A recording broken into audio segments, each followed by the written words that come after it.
Ante todo, me gustaría agradecerle a Frisia, a Raíces de Esperanza en España y a todos ustedes por estar aquí presentes y por su interés en el tema de la educación, que es de muchísima importancia en el ámbito mundial y, por supuesto, muchísima más repercusión en el contexto de Cuba.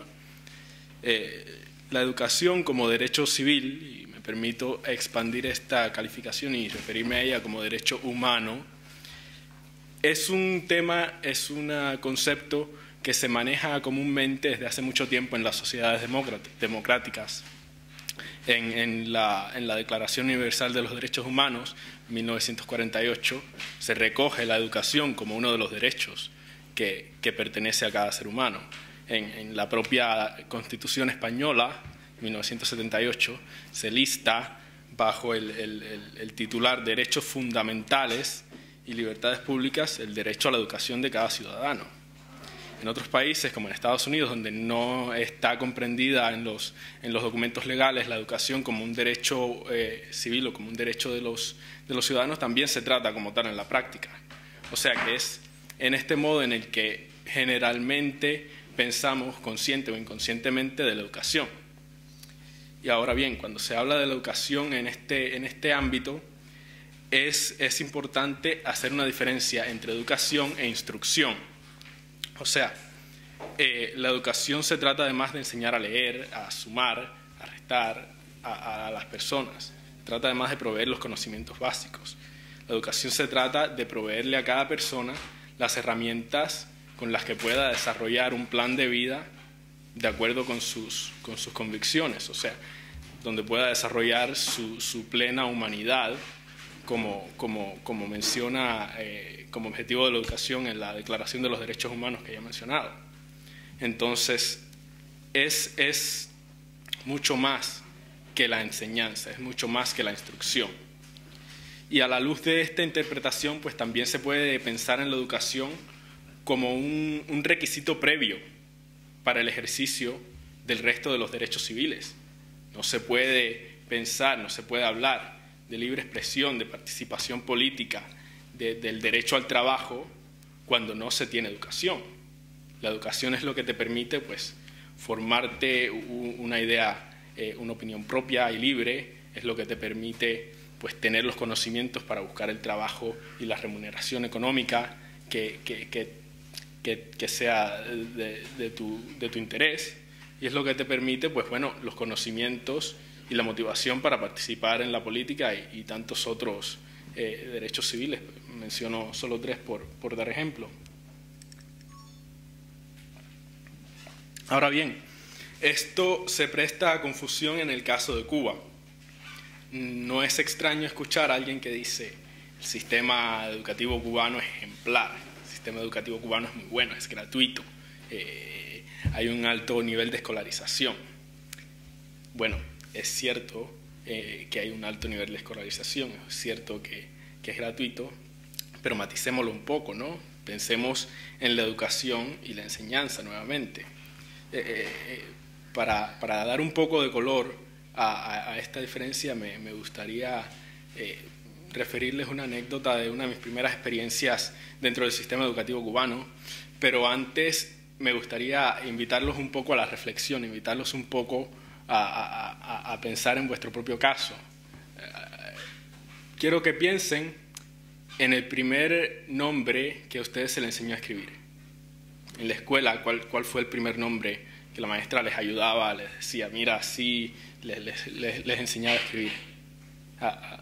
¿A cuántos se les ayudó a escribir el nombre propio antes que cualquier otro nombre? Levanten la mano, por favor. Nombre propio, ¿no? Incluso para saber que el trabajo es tuyo cuando lo entregues, ¿no? ¿A quién se le enseñó a escribir el nombre de Fidel Castro Ruz? Sí, antes que cualquier otro, más importante. O sea, pasamos de mamá, papá, tomate a escribir Fidel Castro Ruz. Sí, definitivamente, y escríbelo con buena caligrafía, porque es muy importante que se vea bonito. Él lo ve todo, él lo ve todo. Entonces, desde Yo nací en Cuba, yo vivo en Estados Unidos actualmente, viví en Cuba hasta los 13 años, entonces de preescolar, el círculo, hasta séptimo grado. No estás tan traumatizado. Bueno, es que una vez que uno se expone a otras cosas, se desmorona enseguida la instrucción, el lavado de cerebro, por decirlo de algún modo, al que uno es sujeto en Cuba. Y es lo que sucede a cada niño que desde el momento que entra a una escuela en Cuba es sujeto a un sistema de enseñanza y de instrucción, pero no recibe educación. Educación en el sentido en que me he referido a ella anteriormente, en el sentido que te puede proveer con las herramientas necesarias para enfrentarte a la vida moralmente, a la vida socialmente, a la vida culturalmente, de acuerdo con tus convicciones, ¿no? No es lo que recibe los estudiantes en Cuba. Y quien lo recibe por error. No es la intención del sistema cubano proveer a esas herramientas a las personas. Y es precisamente porque no es la finalidad del sistema educativo en Cuba. La finalidad del sistema educativo en Cuba es la perpetuación del sistema de gobierno en Cuba. Entonces, permiso. Cada componente educativo que forma parte del sistema de enseñanza en Cuba funciona en aras a prolongar el sistema de gobierno en Cuba. Lo es el estudio de textos que ensalzan la revolución en la clase de español.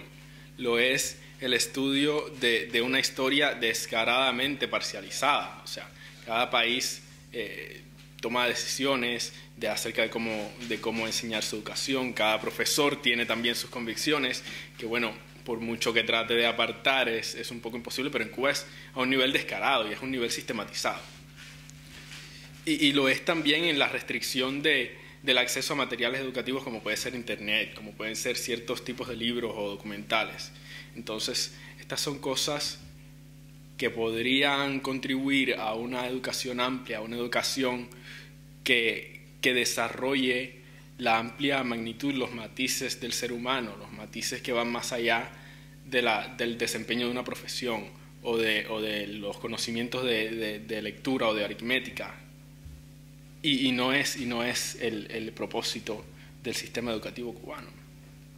Entonces, otro de los aspectos que también influye mucho en el sistema educativo cubano y en su calidad y en el derecho de los ciudadanos a la educación es el monopolio estatal en la educación, la gestión de la educación. En Cuba, bueno, eso no es o vas a la escuela estatal o no vas a la escuela, es vas a la escuela o vas a la escuela porque es obligatorio, ¿no? Pero solamente puedes ir a la escuela que manda el Estado, solamente puedes asistir a ese tipo de enseñanza, no recibes ninguna otra. No existe libertad de enseñanza. Libertad de enseñanza, de acuerdo con la OIDEL, que es la Organización Internacional para el Desarrollo del Derecho de la Educación, la libertad de enseñanza significa que un Estado no puede imponer la escuela única, y menos aún la escuela única basada en una ideología oficial. Esto es precisamente lo que se hace en Cuba. No existe libertad de enseñanza en Cuba. Entonces, en mérito al privilegio de cada uno de nosotros de haber recibido una educación libre, una educación que ya bien nos haya costado dinero o trabajo, o que haya sido de un cierto nivel de calidad u otro, una educación que al menos se proponía respetar el propósito de la educación, que al menos se proponía respetar nuestra capacidad humana, nuestros matices como seres humanos, nuestras aspiraciones y nuestros distintos derechos. En mérito a eso, yo creo que es responsabilidad de cada uno de nosotros informarnos de quienes no reciben eso, concientizarnos y concientizar a los demás, ya sea en un evento tan bonito como este, organizado por Frisia y Raíces de Esperanza, o en una conversación entre amigos. Es lo que yo creo. Muchísimas gracias.